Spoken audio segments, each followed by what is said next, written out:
Antes de comenzar, quisiera contarte algo que me pasó aquí. Estoy haciendo cuentas. El año pasado que vine, no había luz en Cumbres. Nos venimos todos para acá. Y hoy que vengo, tenemos el informe. Y llego y me doy cuenta que solo hay un espacio enfrente para estacionamiento.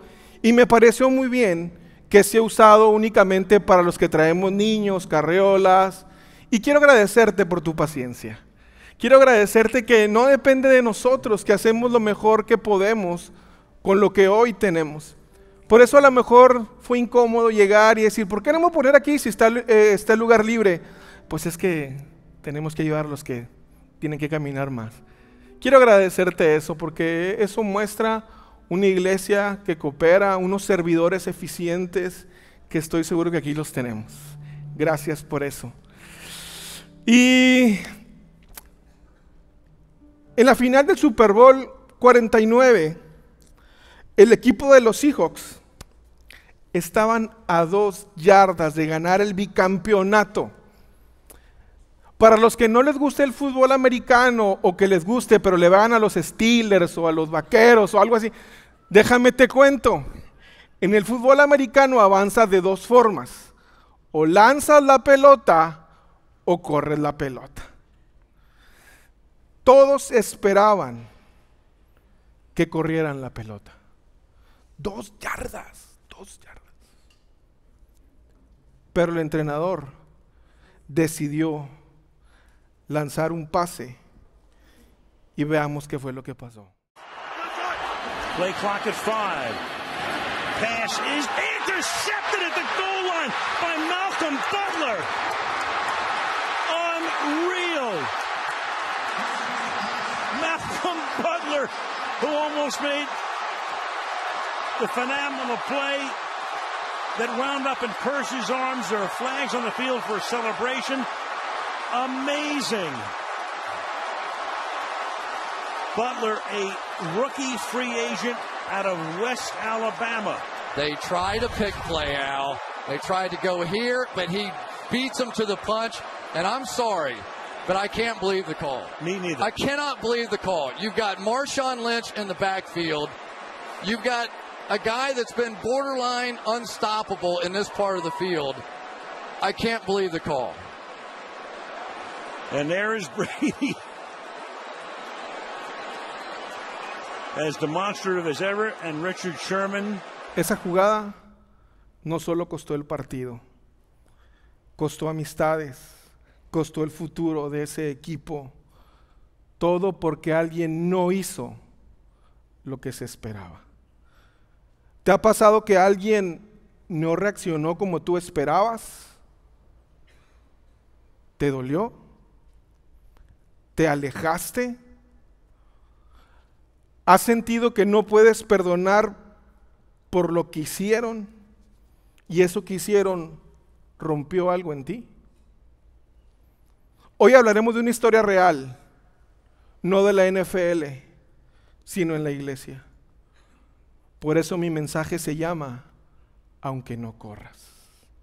Porque a veces otros no corren como tú quisieras. Pero ¿sabes qué? Eso no los descalifica. ¿Qué hacemos cuando no hacen lo que esperamos? Acompáñame a ver la historia de un equipo que también se formó en la iglesia primitiva. El de Pablo, Bernabé y Marcos. Hechos 13:4 nos dice: entonces Bernabé y Saulo fueron enviados por el Espíritu Santo, descendieron hasta el puerto de Seleucea y después navegaron hacia la isla de Chipre. Allí, en la ciudad de Salamina, fueron a las sinagogas judías y predicaron la palabra de Dios. Juan Marcos fue con ellos como su asistente. Aquí tú y yo podemos ver cómo la Biblia describe que tanto Pablo como Saulo eran personas enviadas por el Espíritu Santo, con lo que en ese momento estaba validando su vida y su ministerio. No eran simples personas que se les ocurrió ir de un viaje, no. Eran enviadas por el Espíritu Santo. Aquí estamos hablando del primer viaje misionero de Pablo. Y por supuesto, las personas que lo acompañaran eran muy importantes. Imagínate, Pablo, ¿quién voy a llevar en mi primer viaje? Era sumamente importante. Y la Biblia nos menciona que había alguien llamado Juan Marcos, que era su acompañante. Versículo 13. Luego Pablo y sus compañeros salieron de Pafos en barco rumbo a Panfilia y desembarcaron en la ciudad portuaria de Perge. Allí Juan Marcos los dejó y regresó a Jerusalén. Pero Pablo y Bernabé siguieron su viaje por tierra adentro hasta Antioquía de Pisidia. Pablo y Bernabé empezaron el primer viaje misionero de Pablo, enviados por el Espíritu Santo. Todo contaba, todo era muy importante. Algo pasó en este viaje que hizo que Marcos tomara una decisión que no caería bien en el equipo. De repente Marcos le dice: ¿saben qué? Yo hasta aquí llego. Se baja del barco. Esto hizo que Pablo se molestara. Sintió que Marcos no valoró lo que había hecho por él. Lo sintió como una traición, como un abandono en medio de la batalla. Juan Marcos, ¿no te das cuenta de lo importante que eres para mí? De lo importante que era este momento. ¿Has sentido que alguien no valoró lo que hiciste? Probablemente nosotros también esperábamos algo de alguna persona en determinada situación,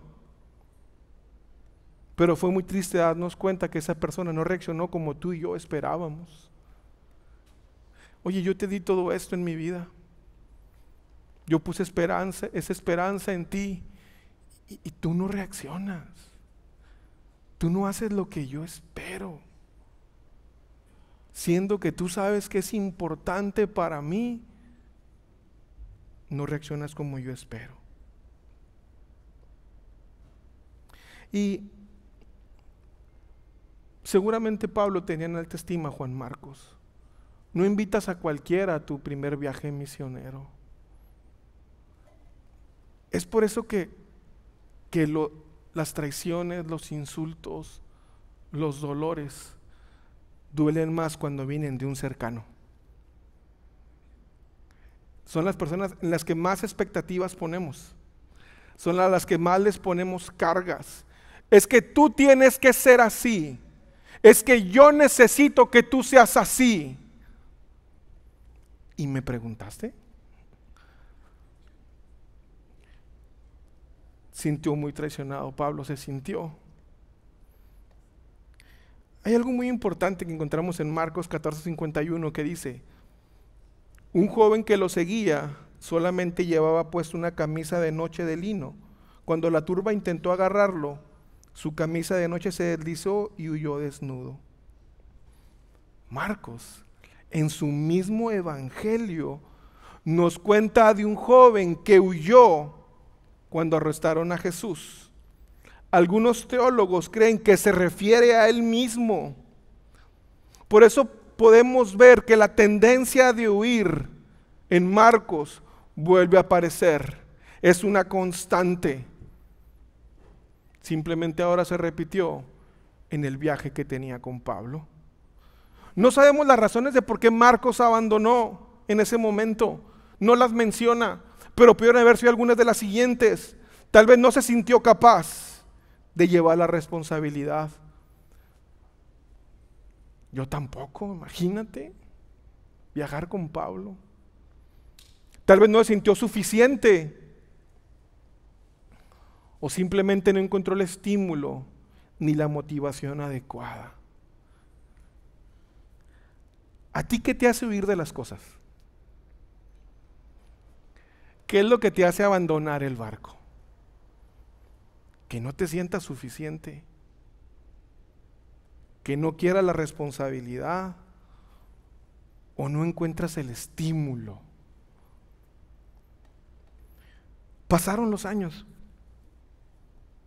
y cuando parecía que todo estaba en el pasado, la herida reaparece cuando Pablo y Bernabé se preparan para un nuevo viaje. Hechos 15:36 nos dice: después de un tiempo, Pablo le dijo a Bernabé: volvamos a visitar cada una de las ciudades donde ya antes predicamos la palabra del Señor para ver cómo andan los nuevos creyentes.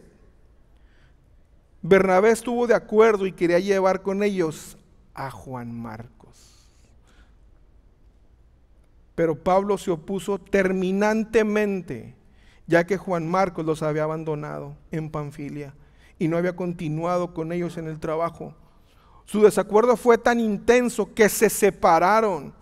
Bernabé tomó a Juan Marcos consigo y navegó hacia Chipre. Pablo escogió a Silas y al salir los creyentes lo encomendaron al cuidado misericordioso del Señor. Bernabé propone de nuevo a Marcos. Imagínate, Pablo está diciendo: Bernabé, vamos a dar la segunda vuelta. Los que tú y yo sí fuimos, no como tu primo, porque era primo de Bernabé. Y a Bernabé se le ocurre decir: oye, ¿y si llevamos a Juan Marcos? Le prendió el botón. ¿Te han prendido el botón? Cosas que ya están en el pasado, pero algo suena, algo te dicen que te prendes de nuevo.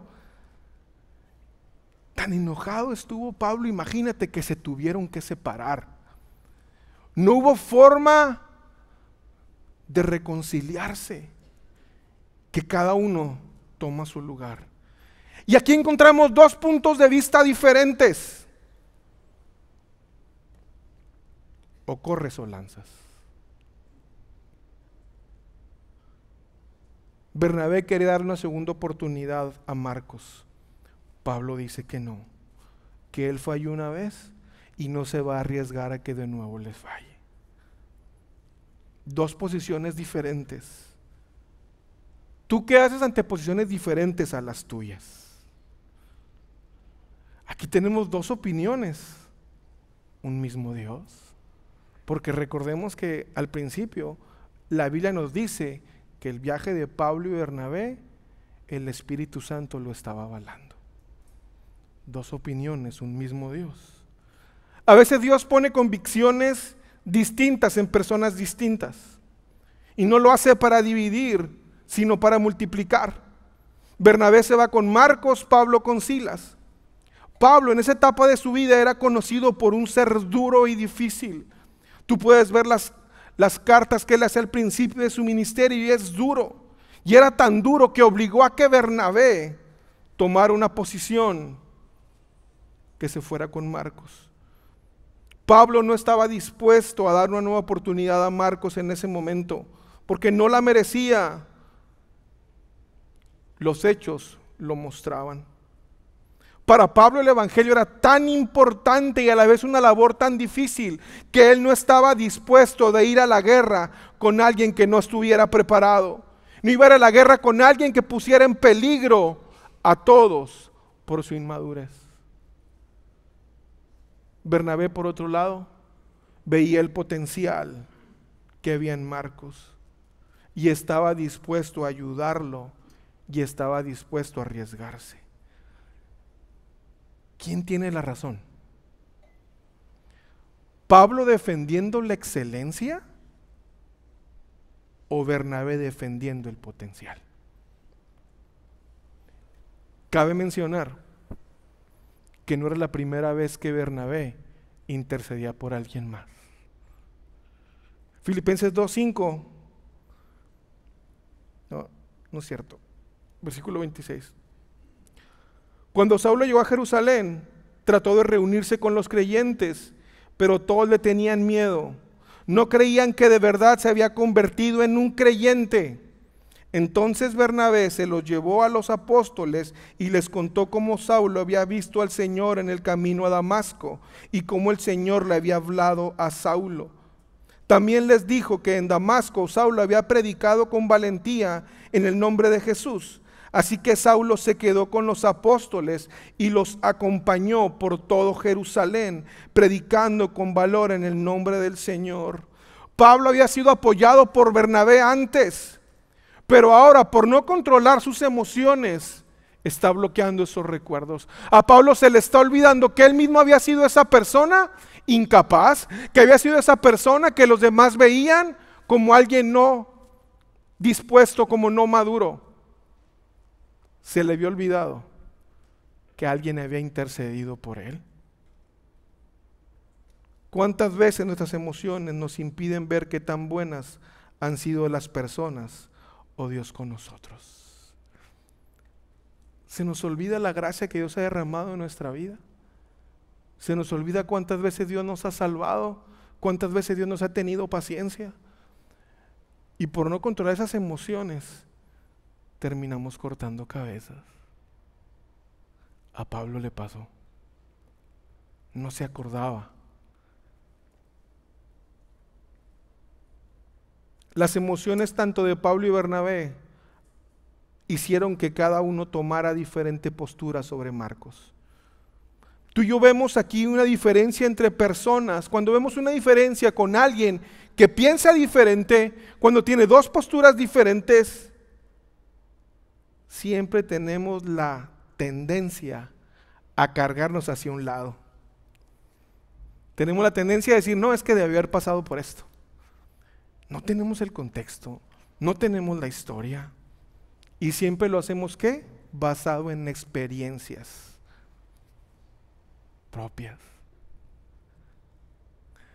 Cuando hay una diferencia, tú y yo tenemos que opinar para todo. Tenemos que tener siempre una opinión para todo lo que pasa, todo lo que nos preguntan. Veamos qué dice la Biblia. Romanos 14:1 dice: acepten a los creyentes que son débiles en la fe y no discutan acerca de lo que ellos consideran bueno o malo. La Biblia dice que no tenemos que opinar de todo lo que nos comentan o todo lo que vemos. Habrá personas que piensen diferente a nosotros. Lo respetamos aunque no lo compartamos, pero no salimos con la espada para demostrar nuestro celo, especialmente en las cosas de Dios. Cuando detectamos que alguien hace un comentario, pero sin el afán de ofender, no tenemos por qué salir a cortarle la cabeza. A veces es mejor dejar pasar las cosas. Tenemos que entender que muchas veces las personas hacemos comentarios, tomamos decisiones, porque no somos tan maduros. Porque a lo mejor tenemos poco caminando en la palabra. Yo me acuerdo, en mi trabajo hace como más de 15 años, como 12, 13 años, un compañero de trabajo falleció.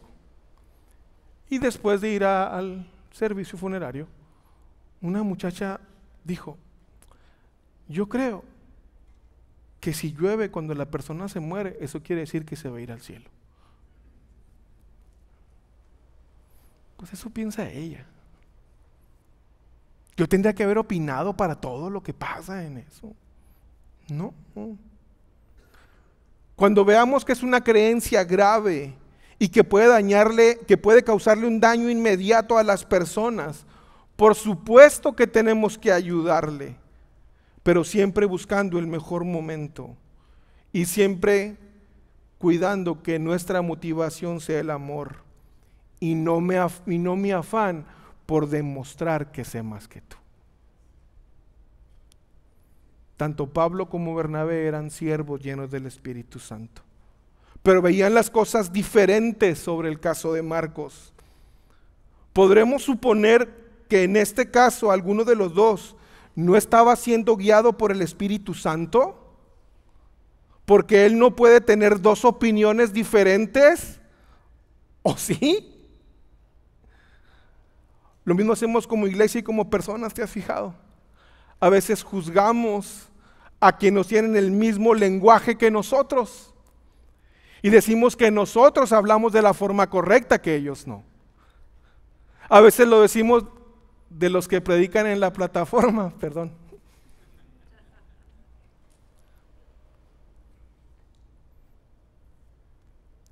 Cuando vemos que iglesias aceptan a grupos que otros rechazan.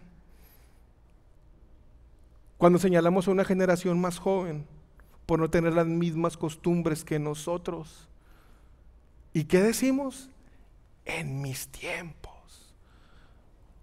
No existía la rueda, compadre, en tus tiempos. Tenemos la tendencia de querer generalizar cosas que Dios solo nos ha hablado a nosotros en lo privado. Si Dios te dio una visión, no tengo por qué forzar. Si Dios me dio una visión a mí, no tengo por qué forzarte a ti a tener esa visión a la fuerza. Si Dios le ha dado una gracia, una iglesia, una persona, no tengo por qué forzarme a mí a tenerla. Si Dios nos ha dado a nosotros una gracia, una visión como iglesia, no tengo por qué forzar a las otras iglesias. Todos podemos tener diferentes visiones, un mismo Dios. Podemos ver las dos cosas de un ángulo diferente y sigue siendo el mismo Dios. No todos se van a identificar con nuestros métodos o liturgias. Lo importante es si estamos predicando a Cristo o no. Cada iglesia o persona puede tener diferentes visiones o misiones, pero el mismo Dios. Dios le pudiera estar diciendo a Bernabé una cosa sobre Marcos y a Pablo otra. Pudo haber querido que Bernabé se encargara de Marcos y no Pablo, porque en ese momento lo que Marcos necesitaba era un Bernabé que lo ayudara en su proceso de madurez. Frecuentemente tú y yo cortamos procesos de aprendizaje de las personas porque no detectamos dónde están, cuál es su etapa. No detectamos en qué nivel de madurez están. Y como no hacen todo como yo quiero que lo hagan, como la liturgia lo necesita y lo exige, tomamos la posición de Pablo. Pablo y Bernabé salieron de ahí, cada cual por su rumbo, dos mentores, cada uno de ellos con un nuevo aprendiz. En ocasiones, Dios no quiere dividir, sino multiplicar. Nos podemos imaginar lo sencillo que sería la vida si aceptamos que Dios puede poner dos convicciones diferentes a las personas con el fin de multiplicar su gracia. ¿Cómo le hacemos para manejar los conflictos? ¿Cómo le hago para cuando tengo una opinión de algo que veo diferente? Aquí lo importante es saber qué es convicción. Convicción es la seguridad que tiene una persona de la verdad o certeza de lo que piensa o siente. Las diferencias de convicciones no tienen por qué convertirse en agudas contiendas. ¿Cómo manejar los conflictos? Número 1, identifiquemos la verdadera causa del conflicto. A veces creemos que son nuestras convicciones lo que me motiva a tener un punto de vista diferente. Pero hasta que permitimos que Dios lo revele, a veces nos damos cuenta que es simplemente mi egoísmo o que no estoy dispuesto a cambiar mi forma de ser y lo disfrazo de una convicción. También la madurez espiritual me da a entender que hay posibilidad de que Dios nos muestre las verdaderas motivaciones de mi corazón. ¿Por qué quiero pelear por esto? ¿Realmente es tan importante? Señor, dime cuál es la motivación de mi corazón. ¿Habrá un botón que están apretando que yo no me doy cuenta? Número 2, debemos someter el asunto a Dios. Cuando tú y verdaderamente le pedimos a Dios que haga desaparecer las motivaciones insanas y egoístas que tenemos, además de toda influencia negativa que podamos llegar a tener, cuando hacemos eso, muchas veces, si no es que la mayoría de los problemas desaparecen, o sabes que se reducen a un nivel donde los podemos manejar. Número 3, resistamos la tentación de pecar en la ira. En sí mismo, la ira, el enojo, no es un pecado, es una emoción. Lamentablemente, esa emoción eleva el riesgo de que hagamos o digamos algo incorrecto. Todos lamentamos algo que hicimos o dijimos por causa de la ira. Pidámosle a Dios ayuda cuando estemos enojados con otra persona. Pidámosle que esa ira no influya en mis pensamientos y no terminen las cosas de una manera incorrecta. Y número 4, oremos por la otra persona involucrada. No vamos a estar de acuerdo siempre con todo el mundo en todas las cuestiones, pero ¿sabes qué sí podemos hacer? Estar juntos en oración.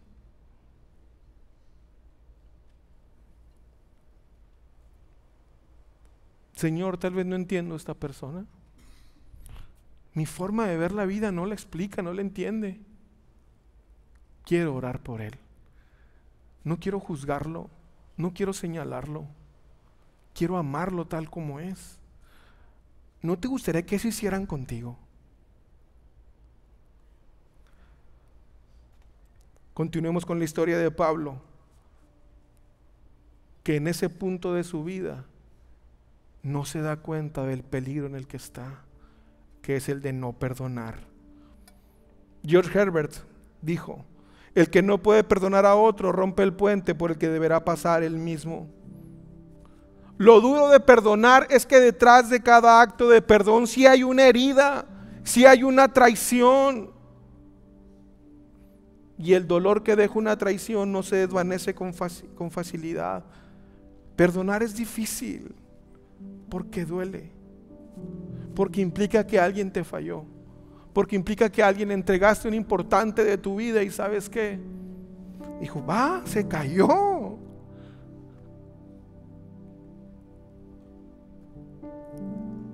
Y porque toca partes sensibles del alma. ¿Sabes que el perdón no es excusa? El perdón tampoco es olvido.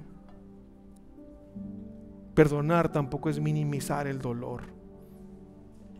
Perdonar es ceder el control del juicio a Dios.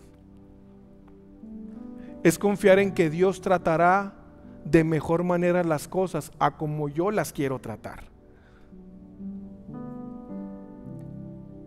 ¿Qué hace tan importante el perdón que lo convierte en algo central para nuestra fe?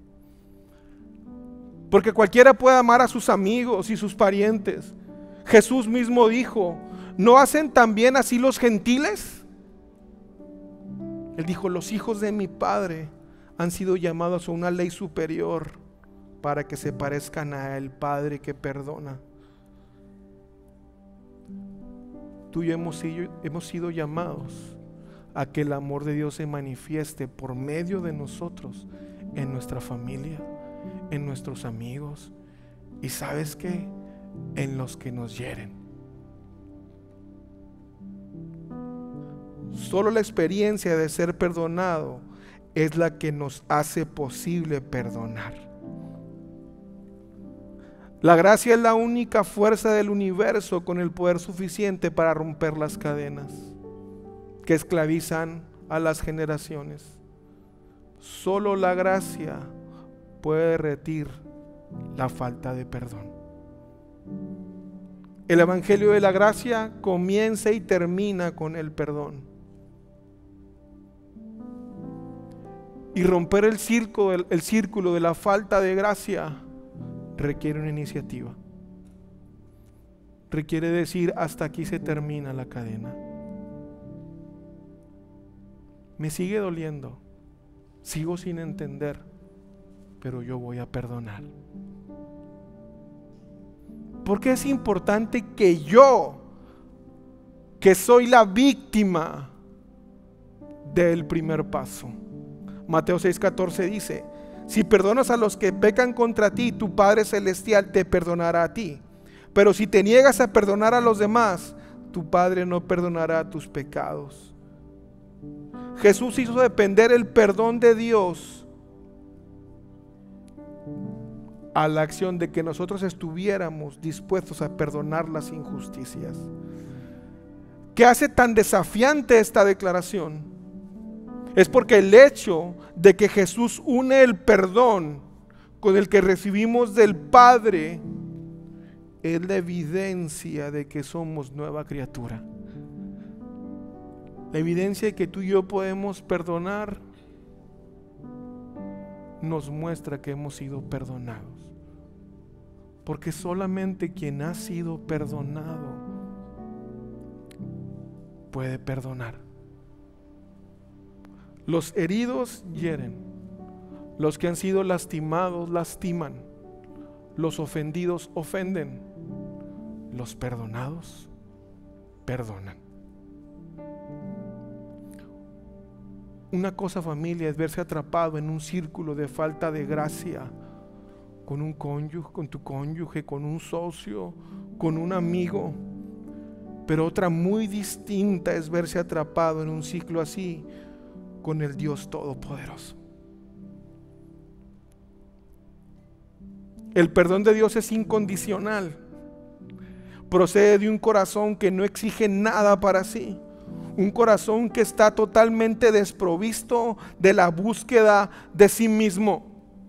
Y la misma vida de Jesús nos reta a pasar por encima de lo siguiente cuando soy herido.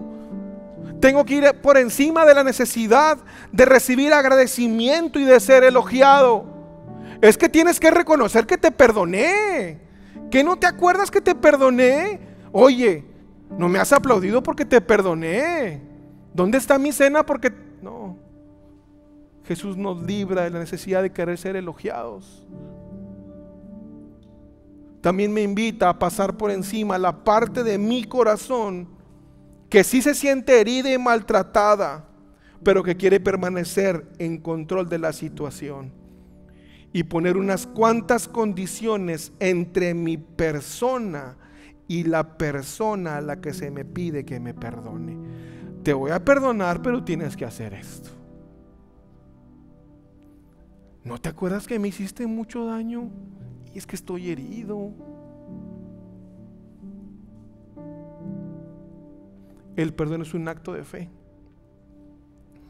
Al perdonar a otra persona, yo estoy confiando en que Dios es mejor que yo para tratar la situación y el corazón de quien me ofendió. Al perdonar, renuncio a mi propio derecho de vengarme y dejo todos los problemas en manos de Dios para que Él los resuelva. La palabra perdón en español contiene la palabra don o regalo. Al igual que la gracia, el perdón tiene en sí la enloquecedora cualidad de ser inmerecido, no ganado, es injusto.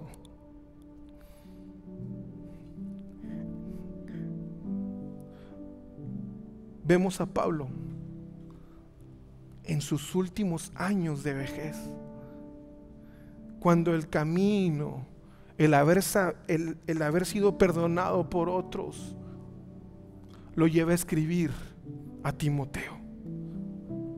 Veamos qué escribe un Pablo con una comunión más grande con Cristo, donde al final de todo entendió de qué se trataba y escribe lo siguiente, 2 Timoteo 4:11. Solo Lucas está conmigo. ¿Y qué dice? Trae a Marcos contigo cuando vengas para reclamarle lo que... No dice eso.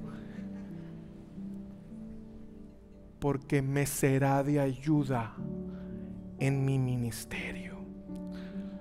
Al final de su vida, Pablo perdonó a Marcos y le reconoció su valía. Le dio una segunda oportunidad a quien claramente ante sus ojos no la merecía. El mismo Pablo que antes dijo, no lo quiero cerca, ahora dice, me es útil. Ese es el poder del perdón. Eso es lo que hace la gracia cuando dejamos que el Espíritu madure nuestras heridas. ¿Dónde están los Bernabés que no ven a las personas por lo que hicieron, sino por lo que pueden llegar a ser? ¿Dónde están los Pablos que reconocen sus errores, bajan la guardia y restauran las relaciones que Dios puede redimir? ¿Dónde están los Marcos que dejan de huir, que maduran y que abrazan su llamado? Al final, Marcos termina escribiendo el evangelio que lleva su nombre, Marcos. Pero lo peculiar es que el evangelio de Marcos es básicamente las memorias de Pedro. Marcos sin duda tuvo que haber acompañado a Pedro y sin duda tuvo la tentación de volver a huir, pero al final no lo hizo. Y gracias a que no lo hizo, hoy podemos conocer más de Jesús por medio de su evangelio. Todos tenemos un Bernabé en nuestra vida al que tenemos que agradecerle el estímulo y el apoyo que nos ha dado. Todos tenemos a un Pablo en nuestra vida que nos ha perdonado y nos ha aceptado de nuevo. Y todos tenemos un Pedro o somos un Pedro en nuestra vida que se verá beneficiado por los dos anteriores. Aplausos al Señor.